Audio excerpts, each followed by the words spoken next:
Hey, everybody. Hello, and welcome back to my page. Ta-da! I'm here today to talk to you about your marketing strategy. What is your marketing strategy? Let's break that down. So if you're just popping on or if you're new to my page, welcome. My name is Meliss-Ep. I'm an online marketing strategist and Facebook ad expert to health and life coaches and functional medicine doctors. I help you transition from your one-on-ones to your group programs in 90 days or less. And today we're talking about your marketing strategy. Let's break that down. And if you're tuning into the podcast, I have noticed when I'm using this app on Facebook, sometimes certain words are taken out and you just can't hear them. So I apologize if that's where you're tuning in and you don't hear every single word, but hopefully you can get the gist of it. So a lot of times I have my clients come to me and say, oh, I'm on Facebook all the time. I'm looking for clients all the time. I'm doing all the right things and I don't have any clients. And to that I say, okay, well, being on Facebook, what does that actually mean? What are you actually doing? And guys, once you are online, if you want to pop in and say hello, there is a little bit of a delay, but I'm going to pull it up on my phone so that I can check your comments. So make sure that you come in here and you say hello and don't be shy. Hey, Layla, I hope I'm saying, I hope I'm saying this right. Anyway, thank you so much. Hey, Tommy, good morning. Thanks for being here. Hey, Thad, I see you guys pop in and say hello. Give me some hearts and love. So what we're talking today is about your marketing strategy. And if you're spending time on Facebook, but you're not getting the results that you're looking for, something is off, whether it's your offer or it's your sales process, what you're actually doing. Maybe it's the people that you're targeting, your audience. So today I want to talk to you about what is that marketing strategy? What is that process? The first thing is that you need to have market research. So what is your industry missing? Go figure that out, whether it's in Facebook groups or maybe you've talked to people on your list. Figure out what is your industry actually missing and what problems can you solve that you can do very uniquely. You want to be unique. Hey, Felicia, nice to see you. So figure out what is that void in your industry and how you can solve it. So that's your market research. So that basically means gathering data. That's where you can take surveys, you can get some analytics if you're more of a data with numbers type of person. The purpose is to get a bunch of your data and make the decisions with that data of the who, the what, the where, the when, and the how of your marketing activities. A lot of times this can be done inside of Facebook groups that have a lot of your ideal target market in there. The next thing is your segments. You want to do segmentation. So this is what are the different types of groups of people that you enjoy selling to the most or that you know you can help the most. Who are these people? So if you're in the health and wellness field and your job is to help people lose weight and gain muscle, you're not going to say, oh, I can help everybody. Sure, maybe you could help everybody, but that's not how you're going to market well online, especially on Facebook. So you want to segment that down a little bit, creating groups of potential customers based on similar attributes that they have. Are they all moms? Are they all busy business CEOs? Are they stay-at-home moms? Are they men who are trying to do something, I don't know, win a fitness competition? I mean, there's so many different pieces here. Instead of saying I help everybody, I want you to segment. So this segment is going to be mutually exclusive, and they're going to react similarly to what you offer. Hey, come in and say hello. I see you have a lot of people watching. Say hello. So that's the second thing, your segmentation. And then the third thing is your targeting. This is where you're going to evaluate each part of your segments, because sometimes you might have more than one segment. You're going to evaluate it, and you're going to figure out who is this ideal customer that you can help the most, that has the problems that you know how to solve, and that will value what you do most. So who is your ideal target market? And what are their needs? And what can you solve of those needs? And this takes a while. This isn't just like, oh, I started my business, I know who I'm targeting, boom, let's go. And it's a process that changes and evolves over time. So my ideal target market today is very different from who my ideal target market was 2 years ago, or even 4 years ago, or couple of months ago. It's always evolving. So I want you to go back and think about who your ideal target market is right now, today. Who can you help best today? And what makes them your target market? Is it the thoughts that they're having, the fears that they're having? Is it how they spend their day-to-day? Is it the stress that they have and they've created? What type of stress is that? Go really, really deep into that target market. And then the fourth thing is positioning. Positioning is basically how you describe your service in a way that resonates with that ideal target market. So you need to be able to differentiate yourself from others, and you need to develop a marketing message that is unique to you.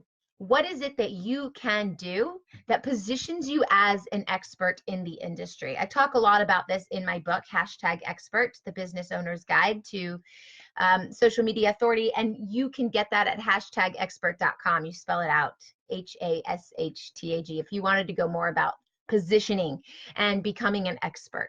But basically what this is you are the go-to person in your industry when you can differentiate what pulls you apart, makes you different, separates you from all of your competitors. There are millions of life coaches. There are millions of health coaches and nutritionists and dietitians out there.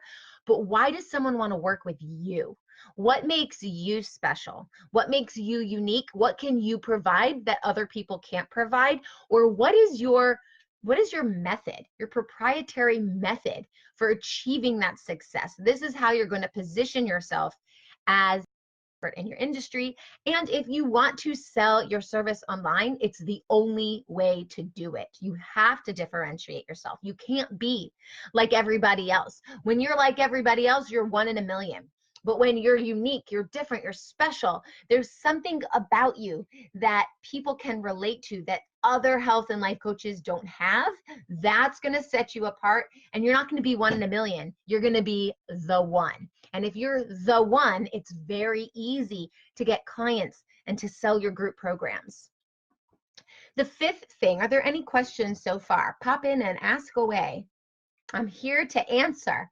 I check my phone so I can see who's here. My app doesn't show me who's here. Okay, we're moving on. But if you have questions, I know there's a delay, so pop them in. The fifth thing is to strategize. And this is the part where people just don't get it, or they skip it, or they think it's not important. And unfortunately for those people, I'm here to tell you this is the most important part of the process. Of course, you need to know who your target market is. Of course, you need to know what your service is, and you need to know your offer and position yourself well. But if you don't strategize, then it's just like you're doing all the things with no clear path and no way to get to your goals. And it's no wonder you don't have your one-on-ones booked full to capacity. It's no wonder that you can't fill your group programs. And this is how you scale your business. So you need to have one-on-one clients that are available, that you can serve all the time. And once you've reached that plateau, it's time to transition into group programs. And without a strategy, you can't do this. So this is your product. This is your package, your price. This is where you figure out all the things and how you're going to distribute it. How are you going to offer your service best? So you're developing your core strategy. Hey, Rhonda, thanks for being here. Hey, Ina. So nice to see you guys. Pop in and say hello. Right now, we're on number 5 of developing our marketing strategy, and it's strategize. So this is how you're going to distribute, how you're going to promote, what is your irresistible offer, what is that bundle of your service, how are you going to package it, what are your packages. If you don't have a clear package and you don't have the right pricing for your ideal target market, then it's not going to sell. And you could be working your little butt off hours and hours and hours of the day and reaching out to everybody and getting no hits, no bites, no clients. And that means no money. And that's because you haven't developed your package properly. And it's because you don't know the right distribution, how you're supposed to distribute this service. And you really haven't set yourself apart. So you really need to sit down and strategize. And this part takes a while to get the copyright, the wording, to figure out the cutesy name of your package, which, by the way, is less important than what's in your package. Being simple, keeping it simple is really the way to do it. My packages don't have cutesy names. My package has the name of basically what you're going to get. You just lay it out there. This is what you're going to get. But if you don't have the right components in that package, your offer is going to plummet and you're not going to be able to sell it. So that's really important. Hey, Connie, nice to see you. So number 6 is implementation. Oh my gosh, guys, implementation. Let me ask you, don't be shy. Comment in the comments here. How many of you have purchased course after course after course, joined a program and then a mastermind, and then you have to go through these lessons and you're just buying all this stuff because you know it's going to help you, and now you have to just focus and sit down and do it? Raise your hand. Just say me. Write down me in the comments if you have bought course after course after course. If you have more than 3 courses in your course library, this is you. And if you're too shy to call yourself out right now, I see you, and I'm pretty sure that's most of you. So type in there me if you have purchased lots of courses to help you with your business. It's not a bad thing. I've done it too. I have hundreds of courses in my course library. How many of you have purchased course after course? Here's the thing, guys. Purchasing courses that are good for you is fun. It's exciting. It makes you feel like you're doing the right thing to move the needle forward. But none of that matters if you don't implement. None of it matters, because implementation is the most important thing versus learning. Learning is great. Learning never ends. It never stops. I'm always learning. I always work with a coach, because that's how you grow. That's how you get ahead. In all 4 years of my marketing business, I have always had a coach. I have one mentor that has been with me this whole time. And then I have different coaches that I'll hire for 3 to 6 month periods at a time. Might take a month off, and then I hop right back in and I get another coach, because the coaches help me implement. But when I buy the courses, that is just learning, more and more learning. And I love learning. I learn from coaches. I learn from courses. I learn from networking events. I learn from conferences that I fly out to. Learning never stops, but implementation is where your changes happen. Implementation is where you get the clients. Implementation is where you make the money. Implementation is where you grow and scale your business. So if you're not implementing, and you're not implementing to the maximum level that you can, you are doing a disservice to your own business, to your own coaching company. So this is the step that contains all of the tactics that you've put together in your strategy session. This is the step that you choose what is working, what is not, and you go, go, go, go. You have to have this implementation part. This implementation is, where are your customers coming from, and what are you doing to bring them in? Is it your content marketing strategy? Is it paid advertising? Is it organic strategy? Is it your email marketing? Is it podcast? Is it blogs? Is it Facebook Lives? What are you doing? This is the doing part, the action. And I know, as health and life coaches and dietitians and functional medicine doctors, you're always talking about action with your clients. Am I right? You can't lose weight if you don't do the action. You can't change the medications that you're taking if you don't replace them with actions or supplements, or like actually doing something. If you're helping people sleep better, they have to do what you tell them to do. That's the action. But where are you in this action? Are you taking the action? And you need to decide which type of marketing strategy you're going to do, and then you're just got to do it. It's not about watching these videos in my courses, and now all of a sudden it's going to come to me. Just like when you take a test in school, in high school, you're not going to sleep with the textbook under your pillow and it's just going to somehow poof into your brain. You have to actually do it.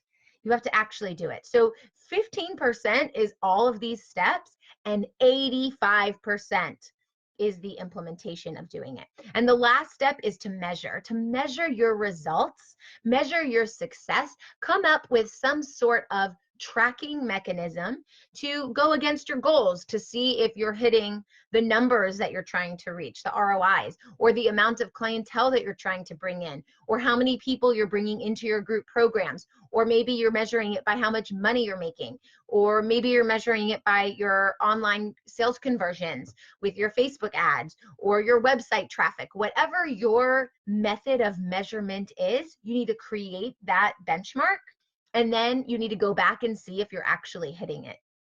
So it doesn't have to be fancy. It could be in a Google spreadsheet. It could be written in a book. I carry around a handwritten book all the time. It could be like that. Any way that you can track these analytics or the data or anything like that. So this is your step-by-step process to creating your marketing strategy. And you have to remember that implementation is 85% of it. So if you aren't implementing these strategies every single day, then you aren't growing. And if you're not growing, then you can't scale. And the goal of a business is to make money. And if you can't scale your business, you're not making money. Do you see how these are all connected? Let me know in the comments. So if you have any questions, pop them in. This is a step-by-step process, which means that you need to do each one of these steps before you move on to the next. So for example, you need to research before you can strategize. You need to figure out who your target market is before you know which packages to create. They don't make sense to go out of order. So the first is to do your research. The second is to figure out your segmentation. Then you need to figure out your target. Position yourself as the expert, the go-to person, strategize what's the best package, the promotion, the offer, how you're going to distribute this. Then you need to implement, and then you go back and you measure. Now, what happens if you measure and you're not hitting those benchmarks? Well, that means you need to go back to the beginning and figure out what's not working. And it could be that your offer stinks. Maybe they don't connect with your offer. Maybe your offer isn't good. Maybe the pricing is off. Maybe you've put not enough stuff in your package, or maybe you've put too much stuff in your package. Maybe your targeting is off. You're hitting the wrong audience. So your package might be phenomenal, but not for these people. So you need to go back and check who is your best target market, whether it's your lowest hanging fruit or the people you can help the most, and that's who you need to target. Or maybe it's that you're just not doing the things. Maybe you're not implementing right. Maybe it's your sales process. It's going to be one of these 4 things most likely that's not working for you if you can't get one-on-one clients or you can't fill your group programs. So I want you to go back and think about what it is that's not working for you and how you can tweak it. Sometimes one tiny little tweak is all it takes to make a huge impact and really drive sales, fill your programs, and scale your business. And when you follow each and every step of this, you will have a very solid foundation, and then you'll be able to figure out what isn't working, or what can I change, or how can I improve. And it will reduce your frustration. It will reduce the amount of time that you waste, not spend, but actually waste on Facebook. It will fix the amount of money that you're throwing away, and it will also bring you in more money, which is what every business needs to be a successful business. And it will cut down on the risks that you're taking with your marketing that are possibly causing everything else to run amok. So let me know if this helps you. And if you are watching the replay and you in the comments, and I will come back Thank you for the love, guys. I really appreciate it. I will come back and check the comments and answer your questions. I'm here to help you. That's what I'm here for. I want to give you my information. There is an abundance of wealth and an abundance of clients, an abundance of leads, an abundance of strategy. So I'm not holding anything back because I want to help you. And when we help each other, we all succeed. All right. I will see you next time and have a wonderful weekend.